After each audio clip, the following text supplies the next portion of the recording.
Aquarius, hi! Welcome to Mr. Queen PH. At ito na natin ang energies na parating sa inyo ngayong New Moon in Capricorn sa December 31 at 6:26 a.m. Philippine time. So if you are interested in private readings, meron tayong link sa description at sa pinned comment. Paki-check nyo na lang information kung paano mag-book for a private reading.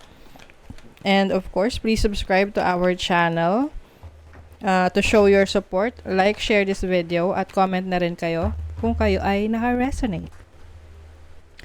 Okay, so for you Aquarius, ang new moon is going to happen in your 12th house. So this is about your spirituality, anything that is hidden to you, your mentality, your karma, your dreams. Ang dami, no? The unseen, ayan, spiritual development. So, maaring, yung iba sa inyo, may mga bago kayong mga perspective sa buhay. Some of you are going through healing, deep healing, okay? Or can be healing your inner child. You are healing your finances. You are healing yung mga trauma ninyo, no, in the past. Some of you are also being creative. Okay? Yung creativity ninyo, galing yan sa inyong spiritual gifts na maaring maging source of income ninyo, or kung yun na yung source of income ninyo, mas lalo nyo pang i-improve, mas palalawakin nyo pa. Okay? Kasi meron tong positive aspect sa Saturn, which is also the ruler ng Capricorn. Saturn is about wisdom, knowledge. So, I think you have learned a lot from your past. At yung mga natutunan mo na yon sa past mo, yun yung dala-dala mo ngayon to improve on your finances. To improve on yourself, how you handle money.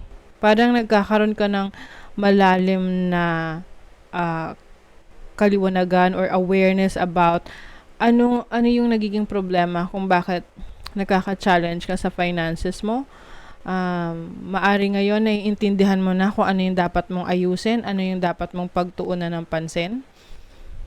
Possible before, mabilis kang maengganyo na bumili or gumastos for some reasons na hindi naman talaga ganun ka-importante. And ngayon, na-realize mo na yung halaga ng iyong mga finances, ng iyong pera, ng iyong mga kagamitan, ari-arian. So, you are really putting so much effort in that. No? So, some of you maaring may mga bago kayong pamamaraan para mas mapaunlad nyo yung inyong kaperahan, yung inyong financial situation. Kasi, sabi nga, yung ating financial attitude, no? Ay emotions yan, driven by emotions. Kaya nga yung iba nag-shopping kapag malungkot or pag sobrang saya nila. So any emotions na alam mong extreme, iwasan mong gumastos kasi baka pagsisihan mo lang. But I see you learning from that, no? Marami ka nang natutunan, and ngayon mas magiging maingat ka na sa pag-handle ng iyong finances. You are also going to use your talents, your skill set to create more money. Baka merong bagong source of income. You have balance, bringing balance into your life, ancestors. Okay, and then teacher. So, some of you, maaring meron kayong mga natutunan, no, from your ancestors na ituturo nyo rin sa iba. This can be anything. Halimbawa, magaling magluto ang iyong lola or may special recipe yung lola mo na ipapamana sa'yo. So, from that, no, instead na, kung dati, yung recipe na yun, niluluto mo lang for your family, pero ngayon, na-realize mo na bakit hindi mo gawing negosyo, bakit hindi mo gawing new source of income. So, there's a lot of things for you to discover ngayong New Moon in Capricorn, which is more practical, no? Kumbaga, hindi siya yung tipong pangarap lang na iniisip mo lang siya pero wala kang ginagawang action. Itong pangarap na to, mas realistic siya. you are working on it na may saayos yung iyong financial situation. You have the Queen of Swords o Six of Coins. Queen of Swords, nagiging maingat ka na sa pag-handle ng pera mo. Meron kang mga ikakat na mga pinagkakagastosan na alam mong hindi naman necessary, na pwede namang wala.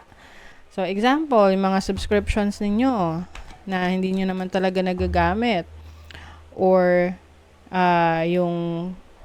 yung paggamit ng kuryente nang hindi naman kailangan. So, it's about the awareness, no? Kung saan napupunta yung pera. With the Six of Coins and then itong Boji Stones, it's about balance in your finances. So, maaayos mo na yung income mo, yung flow ng income mo. You have the Ace of Wands. There is a new inspiration for you. Itong inspiration na to related to sa creative talents and skills mo. The Empress. The Empress is abundance. The Empress is about taking care of your needs. So, maari ring mas magpo-focus ka rin sa iyong self-love, self-care, and at the same time, mas magiging creative ka rin. You are going to tap into your abilities, no? Yung mga kakayanan mo. You will discover more about yourself. You are going to use your resources, no? Yung mga resources natin. Ano ba yung resources natin? Number one, sarili natin, resource natin yan. Yung energy natin. Ano ba yung mga tools sa paligid mo na pwede mong gamitin para mag-grow ng iyong finances? Kung meron kang lupa na nakatiwangwang, ano yung pwede mong gawin doon para mag-create siya ng pera? Diba? It's either taniman mo ng mga prutas, gulay na pwede mong pagkakitaan or magamit, no? Or tayuan mo ng kung anong structure na pwede mong maging source of income. Your hard work is paying off, Aquarius. Yes. The end of the tough cycle approaches. So, this really makes sense, no? Yung mga sacrifices ninyo, lahat yan worth it. Dahil ito na, patapos na yung mga challenges. Puro ano to, Capricorn, New Moon in Capricorn, Full Moon in Capricorn. Parang may cycle dito no, na matatapos. Halimbawa, para siyang halimbawa, nagtanim ka, 'di ba? Nagtanim ka ng puno, nagtanim ka ng halaman, tapos naggrow yung halaman, nagbunga, 'di ba? And then nagharvest ka. So, yun yung tinatawag nating cycle. So, meron kang sinimulan, halimbawa, project, creative project, tapos natapos na yung project na yon. Lahat ng efforts, yung mga challenges na yan, yung hard work na ginawa mo, lahat yan, may kahihinatnan, no? It's paying off. Kumbaga, makikita mo na yung bunga, yung resulta ng pinaghirapan mo. At yung challenges na yan, tapos na. Oo. So, there's a new opportunity for you. So, some of you, new opportunity to create abundance in your life. Okay? So, that is your reading, Aquarius. Thank you so much. See you again.